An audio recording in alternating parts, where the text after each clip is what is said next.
ఓం నమః శివాయ. ఓం నమో నారాయణాయ. కర్మ నివారణ నరదృష్టి నివారణ కాళభైరవాయ నమో నమః.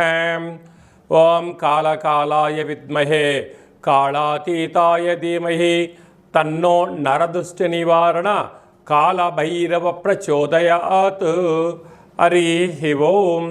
మా ఛానల్కి స్వాగతం. చూస్తున్న వీక్షకులకు ప్రేక్షకులకు ప్రియ కాళభైరవ భగవద్బంధులకి స్వాగతం పలుకుతూ మమ్మల్ని ఎంతగానో ఆదరిస్తూ ఉండబడినటువంటి ప్రియ సోదర సోదరీమణులకు సనాతన ధర్మ సంరక్షకులకు జ్యోతిష్య అభిమానులకు స్వాగతం పలుకుతూ ఆషాఢమాసంలో అనగా 1/7/2025 నుండి 15/7/2025 వరకు పుట్టినటువంటి వారందరికీ కూడా ముందస్తుగా జన్మదిన శుభాకాంక్షలు.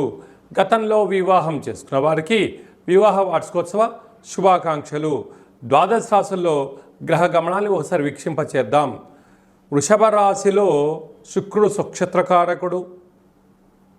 మిథున రాశిలో రవి గురు సంచార స్థితి.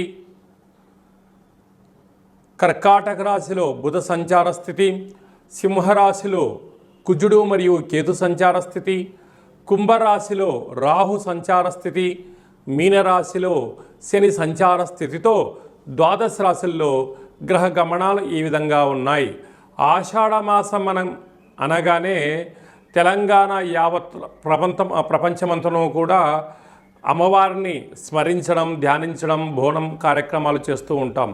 అమ్మవారి యొక్క కృపకటాక్ష వీక్షలు అందరిపైన చల్లగా ఉండాలని కోరుకుంటూ అన్ని ప్రాంతాలలో నివసించేటువంటి ఈ భూమండలం మీద నివసించేటువంటి అన్ని జీవరాశుల వారందరికీ కూడా, మనుషులకు, పక్షులకు, సకల ప్రాణులకందరికీ కూడా అమ్మవారి యొక్క కృపకటాక్ష వీక్షణ కలిగి ఉండాలని కోరుకుంటూ ఆశీర్వచనం.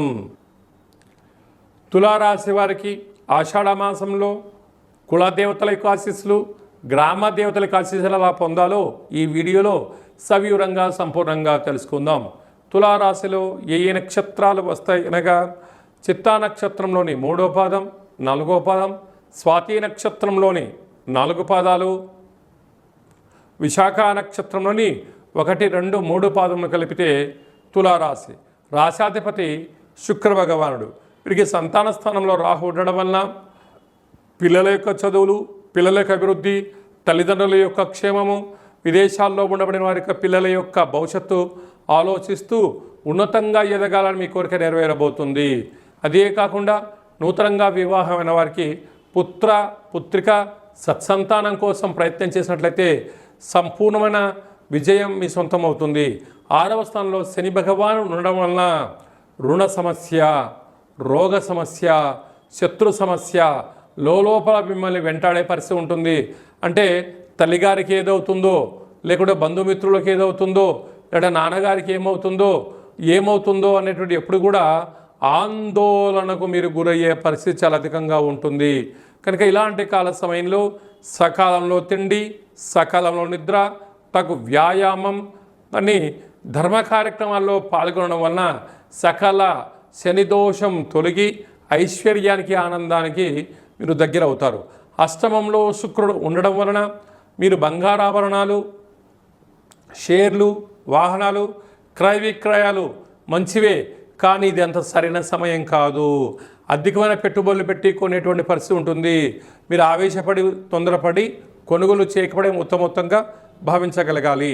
భాగ్యస్థానంలో ఆత్మకారకుడు రవి, విద్యా ఉద్యోగ విదేశాన కారకుడు దేవగురు బృహస్పతి ఉండడం వలన అన్యోన్యత, సత్ప్రవర్తన, నమ్మకము, పెట్టుబడులు, సత్ప్రవర్తన, దేవతారాధన ఉండడం వలన యోగదాయకంగా భావించగలగాలి. రాజ్యస్థానంలో బుధుడు ఉండడం వలన పెట్టుబడులు ఆకర్షించడం, వృత్తులలో, ఉద్యోగాల్లో, వ్యాపారంలో సత్ప్రవర్తన ఉండడము, ధర్మ మార్గంగా ఉండగలిగినట్లయితే మీ యొక్క వ్యాపారము గ్రామ, రాష్ట్ర, దేశ, ప్రపంచ స్థాయి వరకు విస్తరింపజేసే పరిస్థితి చాలా అధికంగా ఉంది. ఏకాదశంలో కుజ భగవానుడు మరియు కేతు సంచార స్థితి ఉండడం వలన భూములు, క్రయ విక్రయాలు, షేర్లు, పెట్టుబడులు ఆకర్షించే పరిస్థితి ఉంటుంది. అలాగే స్వయం వృత్తుల వాళ్ళు, సేవా రంగాల వాళ్ళు, మార్కెటింగ్ రంగంలో వారు, సాఫ్ట్వేర్ హార్డ్వేర్ ఉద్యోగస్తులు, విడి సామాన్లు, పరికరాలు, వ్యాపార ఉత్పత్తులు, అలాగే యూట్యూబ్లు, వాట్సాప్, ఫేస్బుక్, క్రియేటివిటీ రంగాల్లో ఉండబడిన వారు ఎన్నో జాగ్రత్తలు పాటించగలగాలి. ఇలాంటి కాల సమయంలో కులదేవతల యొక్క ఆశీస్సులు, గ్రామ దేవతల యొక్క ఆశీస్సులు పొందగలగాలి అన్నట్లయితే అమ్మవారికి వీలైనంత తెలుపు రంగు వస్త్రాలతో సమర్పించడం, తెలుపు రంగు పువ్వులతో అర్చన చేయడం, విభూతితో అర్చన చేయించడం, పెరుగన్నంతో కూడుకున్నటువంటి పాయసంతో కూడుకున్న పదార్థాన్ని నైవేద్యంగా పెట్టి భక్తులకు ప్రసాదంగా పంచగలిగినట్లయితే రుణ సమస్య, రోగ సమస్య, అంతర్గత సమస్య, బహిర్గత సమస్యలను తొలగిపోయి మనశ్శాంతిగా ఉంటూ ఆయురారోగ్యాలన్నీను కూడా ఈ యొక్క తులారాశి వారు సొంతమవుతాయని చెప్పి కూడా గమనించాలి. మనకు ఆషాఢ మాసంలో శుక్లపక్షంలో విశేషమైనటువంటి రోజులు అమ్మవారిని స్మరించడం కోసం, ధ్యానించడం కోసము ముఖ్యమైన తిథుల గురించి క్లుప్తంగా, సవివరంగా, సంపూర్ణంగా తెలుసుకుందాం. 3వ తారీఖు 7వ నెల 2025 ఆషాఢ మాస శుక్లపక్ష అష్టమి గురువారము, హస్త నక్షత్రము, చిత్త నక్షత్రము. మరియు 10వ తారీఖున ఆషాఢ మాస పూర్ణిమ కనుక అమ్మవారిని స్మరించడం, బోనం పూజా కార్యక్రమంలో పాల్గొనడం, అమ్మవారిని స్మరించడం, ధ్యానించడం, దర్శించడం వల్ల సకల శుభాలు కలుగుతాయని చెప్పి కూడా గమనించగలగాలి.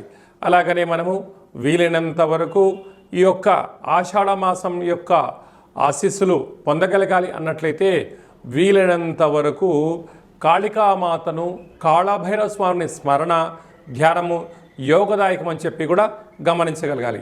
ఇంకనూ మనం విజయం సాధించగలగాలి అన్నట్లయితే ఈ యొక్క పాత్ర కంచు పాత్ర అంటారు. కంచు మోగినట్టు కనకంబు మోగదు గదరాసుమతి అని చెప్తూ ఉంటారు.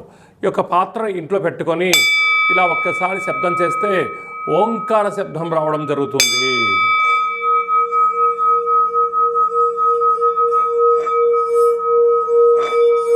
ఈ యొక్క పాత్రను ఇలా మనసులో కాళభైరవ స్వామివారిని స్మరిస్తూ తిప్పడం వలన, ఓంకార శబ్దం రావడం వలన మనిషి శరీరంలో ఉండబడిన చక్రాలు వికసింపచేసి గృహంలో ఉండబడినటువంటి జ్యేష్ఠాదేవి బయటికెళ్ళి గ్రామంలో సంచరించే లక్ష్మీదేవి గళ్ళు గళ్ళు అంటూ మన ఇంటికి రావడం జరుగుతుంది. కనుక కాళభైరవ స్వామి యొక్క అక్షయ పాత్ర ఇంట్లో ఉంచుకుందాం. అష్ట కష్టాలకు స్వస్తి పలుకుదాం, అష్టైశ్వర్యాలకు స్వాగతం పలుకుదాం అని చెప్పి గమనించాలి. ఈ అక్షయ పాత్ర మీకు కాళభైరవ స్వామి యొక్క పూజ 27 రకాల వస్తువులతో దిష్టి తీయించి మీకు పంపించడం జరుగుతుంది. కనుక మనం అందరము కూడా ఆషాఢ మాసంలో అమ్మవారిని స్మరిద్దాం, అయ్యవారిని ధ్యానిద్దాం, కాళభైరవ అష్టకాన్ని వినడం, చదవడం, పారాయణం చేయడం వల్ల సకల అష్ట కష్టాలు తొలగిపోతాయని చెప్పి కూడా గమనించాలి. మీ వ్యక్తిగత జాతకం తెలుసుకోవాలనుకుంటున్నారా?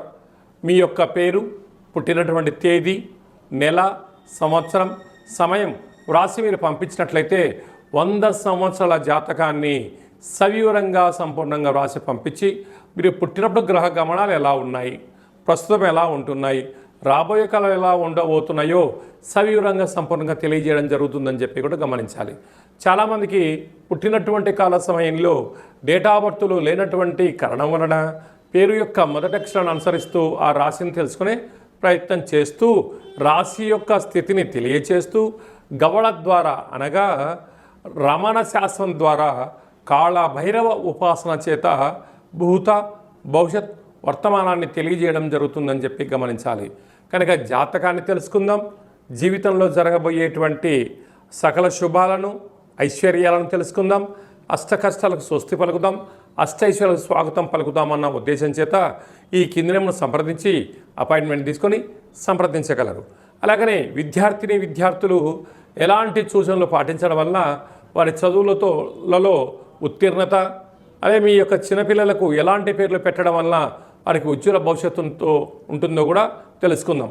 అలాగా నూతనంగా వివాహమైన దంపతులు తరచుగా గొడవ పడడం కానీ, అనేక రకాల ఇబ్బందులు పడడం కానీ, పోలీస్ స్టేషన్లు గొడవలు పడేటువంటి వారందరూ కూడా మీ యొక్క జాతకంలో స్వల్పమైన మార్పులు, పేరులో స్వల్పమైన మార్పులు చేసుకోవడం వలన ఆ దంపతులు అన్యోన్యంగా ఉంటారని చెప్పి కూడా గమనించాలి. కనుక మనమందరము కూడా జీవితంలో ఉండబడినటువంటి అష్ట కష్టాలను అధిగమించి అష్టైశ్వర్యాలకు స్వాగతం పలకాలని కోరుకుంటూ ఆశీర్వచనం.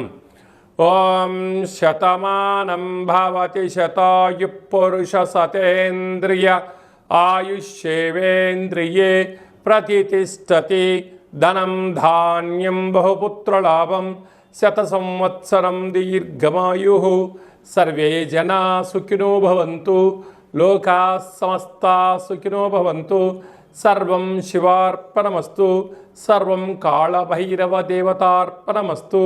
హరి ఓం. ఈ వీడియో మీకు నచ్చినట్టయితే లైక్ చేయండి, షేర్ చేయండి. అందరికన్నా మీ వ్యక్తిగత జాతకం ముందుగా తెలుసుకోవాలని అనుకుంటున్నట్లయితే మా ఛానల్ని సబ్స్క్రైబ్ చేసుకోండి. ఆల్ అనే బటన్ని కూడా ప్రెస్ చేసినట్టయితే అందరికన్నా మీ వ్యక్తిగత జాతకము ముందే తెలుసుకునేటువంటి అవకాశం కలుగుతుందని చెప్పి గమనించాలి.